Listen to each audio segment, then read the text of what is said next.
नमस्ते। एक शानदार विला है ना, एक बड़ी सी गाड़ी, एक बड़ा सा घर। ये सफलता की निशानी मानी जाती है। और ये सपना, ये एस्पिरेशन बहुत से लोग देखते हैं।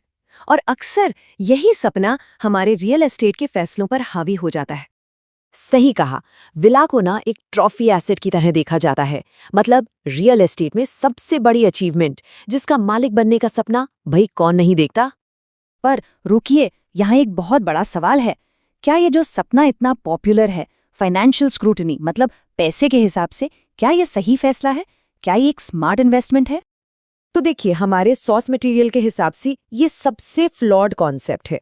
और एक इन्वेस्टमेंट चॉइस के तौर पर तो इसे बिल्कुल भी इनकरेज नहीं किया जाता। ठीक है, तो चलिए अब जरा गहराई में उतरते हैं।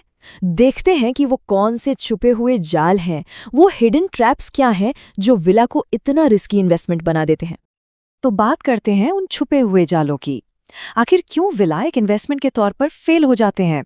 चलिए इसके पीछे के 4 बड़े कारणों को समझते हैं। तो पहला फ्लॉ या कहिए कमी है ट्रॉफी एसेट का इल्यूजन। मतलब ये एक ऐसी चीज है जो स्टेटस के लिए खरीदी जाती है, प्रैक्टिकलिटी के लिए नहीं। सोचिए, इंडिया में ऐसी जगह जहां बर्फ नहीं पड़ती, वहां ट्रायंगुलर रूफ्स का क्या काम? या फिर वो अजीब सी आड़ी टेढ़ी बालकनियां, ये सब बस दिखावा है। असल में रहने के लिहाज से बहुत इम्प्रैक्टिकल होती हैं। अब आते हैं दूसरी बड़ी दिक्कत पर। वो है कंस्ट्रक्शन पर रिस्ट्रिक्शंस। आप विला को तोड़कर दोबारा नहीं बना सकते, आप ऊपर और मंजिलें नहीं डाल सकते, अरे आप तो बाहर से उसका हुलिया तक नहीं बदल सकते। मतलब साफ है, प्रॉपर्टी पर आपका कंट्रोल बहुत ही कम है। और ये वाला पॉइंट तो सबसे जरूरी है, लैंड राइट्स का इल्यूजन। आपको लगता है कि आपने जमीन खरीद ली, पर ज्यादातर बड़ी टाउनशिप्स में जमीन असल में लीज होल्ड होती है। इसका मतलब मकान आपका, पर जमीन पर आपका पूरा हक नहीं है। और इसी वजह से आप उसे तोड़कर दोबारा नहीं बना सकते। ये एक क्लासिक वैल्यू ट्रैप है जहां आप फंस जाते हैं। बातें थोड़ी चौंकाने वाली हैं, है ना? पर ये जमीनी हकीकत है। अगर आपको भी लग रहा है कि ये बातें सेंस बना रही हैं, तो एक बार लाइक बटन जरूर दबाइएगा। और चौथा फ्लॉ, सीधी भाषा में कहें तो सिरदर्द, हाई मेंटेनेंस, मतलब रख रखाव का भारी खर्चा। और उसके अलावा भी ना कई तरह के झंझट और कॉम्प्लिकेशंस लगे ही रहते हैं। तो ठीक है, हमने विला की कमियां तो समझ ली। तो अब सवाल ये है कि अगर विला नहीं तो फिर क्या, कहाँ पैसा लगाना चाहिए? चलिए अब कुछ स्मार्टर रियल एस्टेट प्लेस पर नजर डालते हैं। देखिए, असल में चॉइस बहुत सीधी है। एक तरफ है आपकी एस्पिरेशन, आपका सपना, वो इमोशनल अपील जो विला से जुड़ा है। और दूसरी तरफ है कंट्रोल और रिटर्न्स, यानी कि फाइनेंशियल लॉजिक। आपको चुनना है कि आप दिल की सुनेंगे या दिमाग की। चलिए जरा इन ऑप्शंस को कंपेयर करते हैं।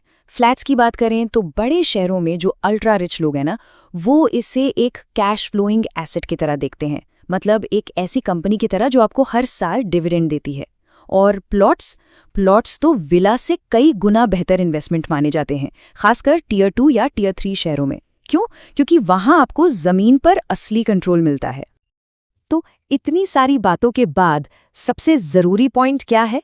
सबसे सीधी, सबसे सिंपल सलाह क्या हो सकती है? तो सलाह बहुत बहुत सिंपल है। जहां भी आपको विलास शब्द लिखा दिखे, उसे इंडिया में कहीं भी नहीं खरीदना है। बस ये एक थंब रूल बना लीजिए, अगर एक सेफ रियल एस्टेट इन्वेस्टमेंट करना है तो ये थी हमारी सीधी साफ पड़ताल। अगर आपको ये जानकारी काम की लगी हो तो ऐसे ही और क्लियर कट एनालिसिस के लिए लाइक और सब्सक्राइब करना मत भूलिएगा।